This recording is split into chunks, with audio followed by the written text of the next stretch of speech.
3x divisé par x, ça fait 3. 3 fois x, 3x. 3 fois moins 1.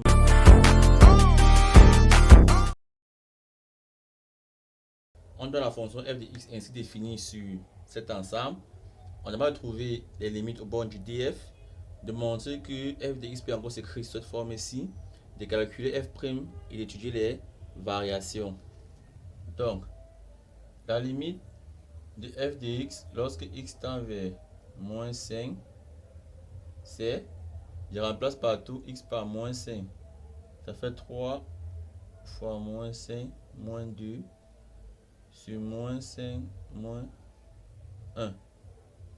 Ça fait 3 fois moins 5, ça fait moins 15 moins 2 sur moins 6 qui est encore égal à moins 17 sur moins 6 qui est encore égal à 17 sur 6.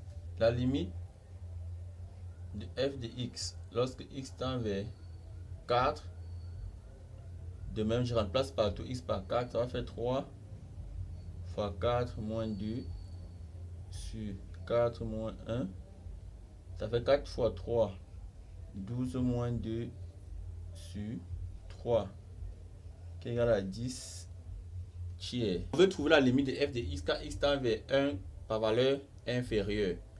Pour cela, on va essayer de calculer la limite lorsque x tend vers 1 par valeur inférieure du numérateur et du dénominateur.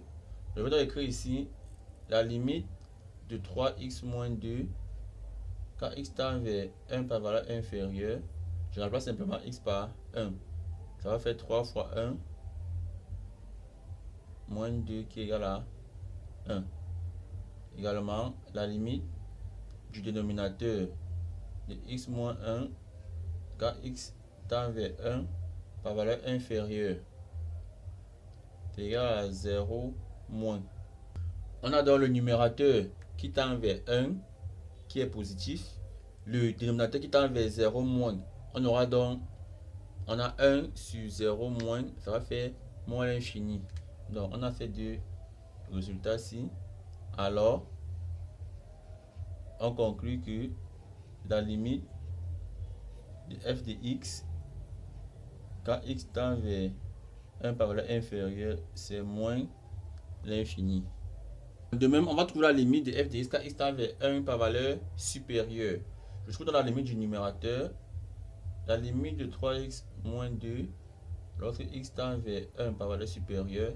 Comme tout à l'heure, ça va faire 3 fois 1 moins 2 qui est égal à 1.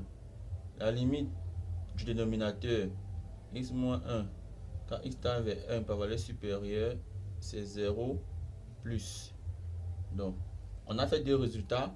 Le numérateur tend vers 1, le dénominateur tend vers 0 plus. On conclut donc que la limite de f de x lorsque x tend vers 1 par valeur supérieure égale à plus l'infini. Je rappelle parce qu'on a 1 qui est positif sur 0 plus, ça fait plus l'infini. On demande de montrer que f de x est encore égal à 3 plus 1 sur x moins 1. Bon, ici, je vais simplement effectuer ce calcul-ci. Je vais donc dire ici 3 plus 1 sur x moins 1 est encore égal à 3 facteur à x moins 1 sur x moins 1. Je vais réduire mon dénominateur, je n'ai rien changé. J'ai multiplié en haut et en bas par la même valeur. Donc en simplifiant, j'ai encore 3 plus 1 sur x moins 1 qui est égal à 3x moins 3.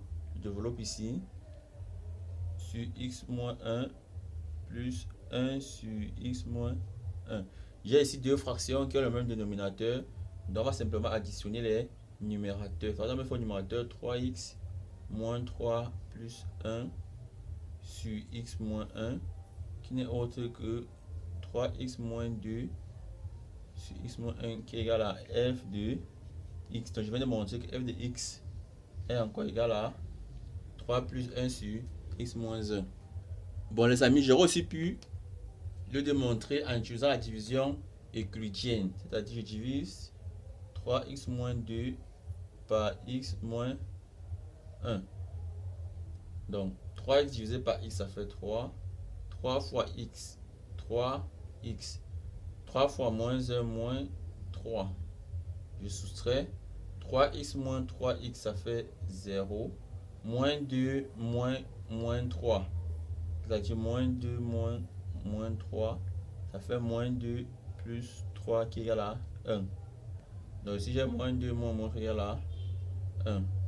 Donc f de x égale 3 plus, et je divise le reste par x moins 1. 1 sur x moins 1. Donc on va calculer la prise à f' de x. F' de x est 3 plus 1 sur x plus 1, le tout prime, qui est égal à la dérivée, donc 3, ça va faire 0, plus la dérivée de ce terme-ci. Donc la dérivée de 1 sur f, c'est moins f' sur f au carré, donc ça va faire moins f'.